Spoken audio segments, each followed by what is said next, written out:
Bienvenue. Les aventures de Frank et Ben. 6e série. Frank and Ben go on a picnic with Ruth and Sally. 12e histoire. Frank and Ben go on a picnic, part 12. Unknown to Sally and Ben, Ruth has awakened and has been listening to this account of Carlotta's run-in with the bus driver. It so happens that she has experienced a similar incident, although it was in a taxi rather than on a bus. It was when Ruth was with a friend of hers who is blind and who has a seeing eye dog. Still lying back on the seat with her eyes closed, she now thinks of this incident. It was New Year's Eve, and Ruth and her friend desperately needed a taxi to get to the hospital to visit a seriously injured friend.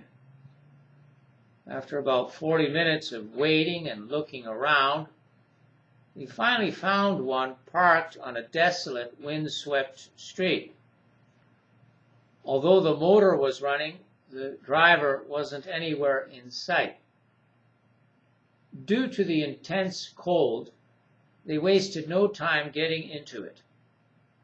Ruth took the front seat while her friend and the dog took the back. About 10 minutes later, the driver turned up, and when he saw the dog, he got very excited. Despite all his attempts to get Corky, Ruth's friend, to leave with her dog, she stubbornly refused. It was the most outrageous scene imaginable. Ruth was beside herself with rage, while the driver, apparently new at his job, ended up getting into an argument not only with them, but with his supervisor. Taxi driver. He is on the radio. You must try to understand. Put yourself in my shoes. I was mauled by a dog as a child. I have suffered over the years from recurring nightmares. I'm a very sensitive person, but I'm also very reasonable. I will wait until another taxi comes to pick them up. Ruth to the taxi driver.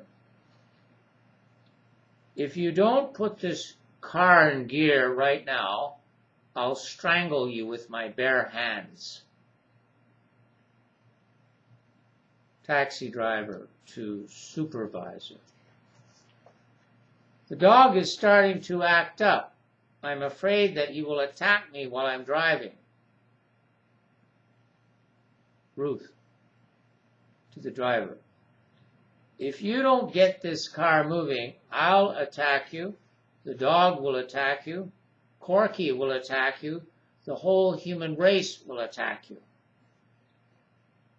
Supervisor to taxi driver. Do what the lady says, 303. Taxi driver. I tell you that the dog is vicious. If it wasn't for the cold, I would be standing outside right now. Ruth. It's you who's making him bark. If you just calm down, so would he. Supervisor. You have no choice, 303. Take them to the hospital. Taxi driver. I'm at my wit's end. I should never have taken up this line of work. I should go back to cooking. Ruth. Oh, so am I. So am I at my wit's end, mister. At this point, Corky hits the driver with an empty bottle. Corky to driver. Move, or the next time I'll break it over your head. The driver then gets out of the cab and walks away. After After it is clear that he's not coming back, Ruth slides behind the steering wheel and starts driving towards the hospital. Ruth: I've never in my entire life stolen a cab before. Corky: Don't worry, this is an emergency.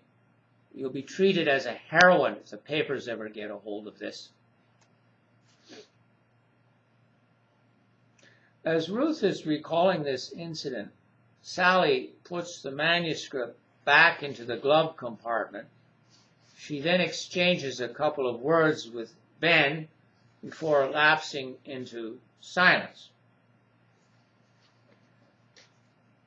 I still feel a bit guilty about it now, you know, Ben says finally. That's something I've tried to work into my writing. You didn't do anything that anybody else didn't do. That's the problem. We didn't do anything. We didn't speak to her. We just let her sit in her seat and feel humiliated. I'd like to think I would have acted differently, but I can't be sure. No one can know what they would do in similar circumstances. What do you mean exactly? Asks Ruth, sitting up suddenly and startling both of them. Go on, out with it. What happened or didn't happen that it makes one of you feel guilty and the other one not so sure what she'd do? Do you want to read my manuscript? Asked Ben. No, I want to hear it from your lips. We didn't say anything to her after she'd been humiliated. We didn't offer her one word of comfort. What did she say herself about this incident? Asked Ruth. Nothing. She didn't open her mouth about it once. She sat like a stone and said nothing for the rest of the trip.